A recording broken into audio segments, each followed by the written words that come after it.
Srdečne vás vítam, milí diváci. Útulná a príjemná obývačka má predsa svoje špeciálne čaro však. Je to srdce domova, miesto, kde tvoríme spomienky a delíme sa o príbehy. Ako tá naša slovenská pohoda, kde sa odohráva život. V tomto videu si povieme, ako navrhnúť dokonalú obývačku pre váš rodinný dom. Či už začínate od nuly, alebo len chcete svojmu priestoru dopriať malé osvieženie, sme tu, aby sme vám pomohli. Ukážeme vám všetko, od dokonalého rozloženia až po malé, ale dôležité detaily, ktoré robia z domu skutočný domov. Takže, pohodlne sa usaďte možno s dobrým pohárom jablkového džúsu alebo šálkou čaju a poďme začať. Predtým, než sa vrhneme na vzorkovníky farieb a vankušiky, poďme sa porozprávať o rozmeroch. Pravá obývačka potrebuje priestor na dýchanie. Len si to predstavte, potrebujete dostatok miesta, aby sa vaša rodina mohla pohodlne usadiť okolo televízora bez toho, aby sa cítila stiesnene však. Dobré pravidlo je snažiť sa o aspoň 3,5x5 metrov pre základné usporiadanie. Ak máte viac miesta na hranie, povedzme 5x6 metrov, tak to je tá pravá zábava. Viac priestoru znamená viac slobody pri presúvaní nábytku a vytváraní tých útulných kutikov, ktoré všetci tak milujeme. A nezabudnite na výšku stropu. 2,5 metra je minimum, ale ak môžete, 3 až 3,5 metra naozaj otvoria a prevzdušnia vašu izbu. Navyše, kto by nemal rád dobrý stropný ventilátor, ktorý udržiava vzduch v pohybe. Dobre, keď už sme prebrali rozmery, poďme sa baviť o rozložení a nábytku. Tu vaša vízia ožije. Každá obývačka potrebuje niečo, čo upúta pozornosť. Môže to byť krásny krb, veľké okno s úžasným výhľadom alebo len dobre umiestnená televízna skrinka. Nech už si vyberiete čokoľvek, nech je to hviezda miestnosti. Potom myslite na priechodnosť. Chcete sa ľahko pohybovať po miestnosti bez toho, aby ste narážali do nábytku alebo stien. Nechajte si asi 75 až 90 cm priestoru na chôdzu okolo nábytku a asi 45 cm medzi gaučom a konferenčným stolíkom. A nezabudnite na elektrické zásuvky. Verte mi, nič nie je horšie, ako sa zamilovať do dizajnu a potom zistiť, že potrebujete dve ďalšie zásuvky. Plánujte dopredu, ľudia. Viete, ako veľmi milujem prirodzené svetlo. Dodáva to takú teplú a príjemnú atmosféru každej izbe, skoro ako útulná chalúbka na vidieku. Pre vašu obývačku by som odporúčil veľké okná na jednej alebo dvoch stenách, aspoň 1,20 metra široké. Predstavte si svetlé zimné záhrady, ktoré často vidíte v našej architektúre. A ak máte záhradu, zvážte sklenené dvere, aby ste vpustili slnko. Je to, ako keby ste mali kúsok prírody priamo vo vašej obývačke. To stiera hranice medzi interiérom a exteriérom a vaša izba sa bude zdať oveľa väčšia. No, nemôžeme sa vždy spoliehať na slnko však. Niekedy nám počasie nepraje, ako sme si u nás zvykli. Tu prichádza na rad umelé osvetlenie. Všeobecné osvetlenie, ako sú stropné svietidlá alebo zapustené bodové svetlá, je ideálne pre rovnomerné osvetlenie. Povedzme základný jas, ktorý nájdete v každom dobre osvetlenom dome. Akcentné osvetlenie, ako sú nástenné svietidlá alebo LED pásy, je ideálne na zvýraznenie umeleckých diel alebo architektonických detailov. Predstavte si, ako je krásny obraz dokonale osvetlený. A nezabudnite na pracovné osvetlenie, ako sú stojacie lampy pre čitateľské kútiky alebo pracovné miesta. Nevyhnutné pre každého, kto sa rád ponorí do dobrej knihy alebo sa chce sústrediť na prácu. Možno aj s šálkou čaju. Kapitola 4.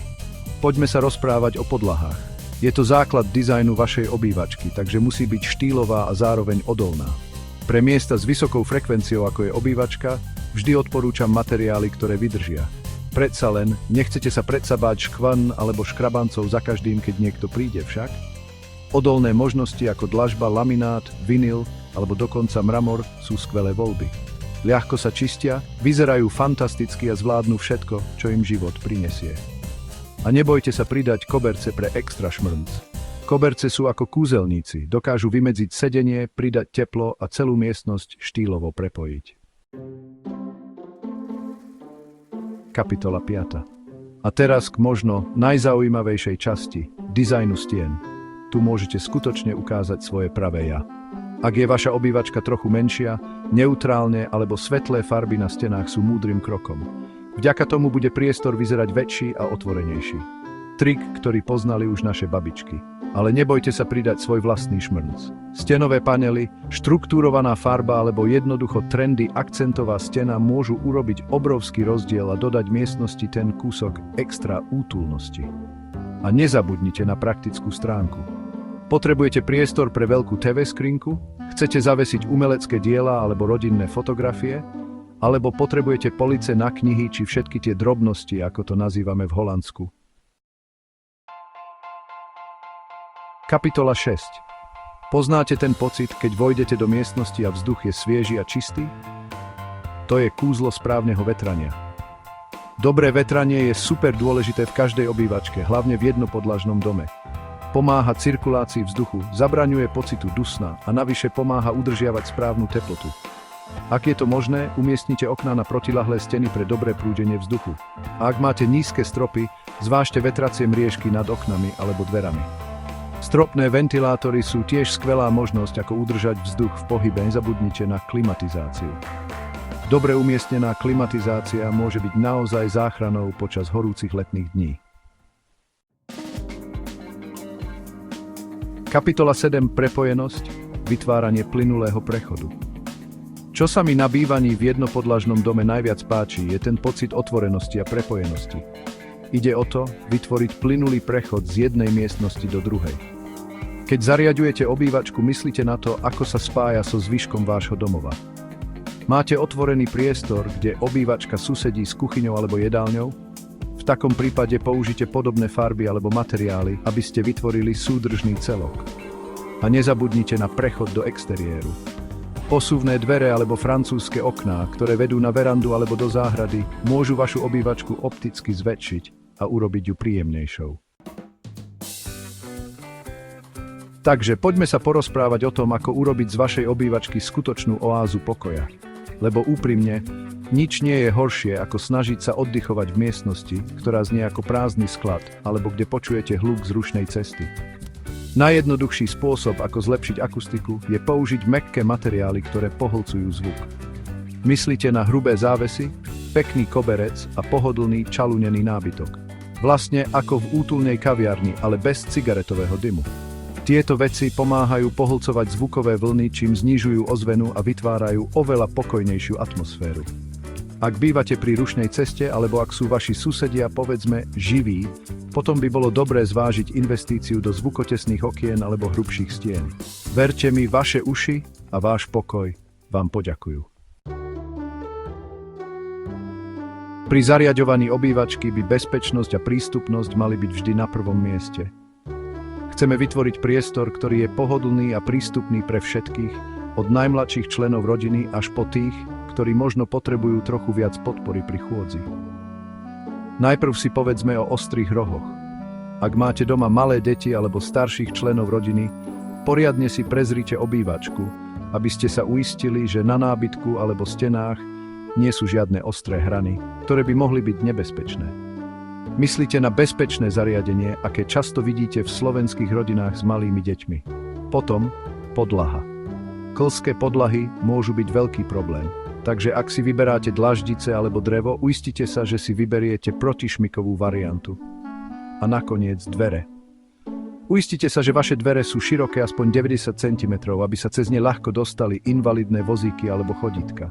Presne tak, ako to často vidíte v nových, bezbariérových slovenských domoch. A keď už sme prebrali tie praktické veci, poďme sa teraz poriadne vyblázniť s tými poslednými úpravami.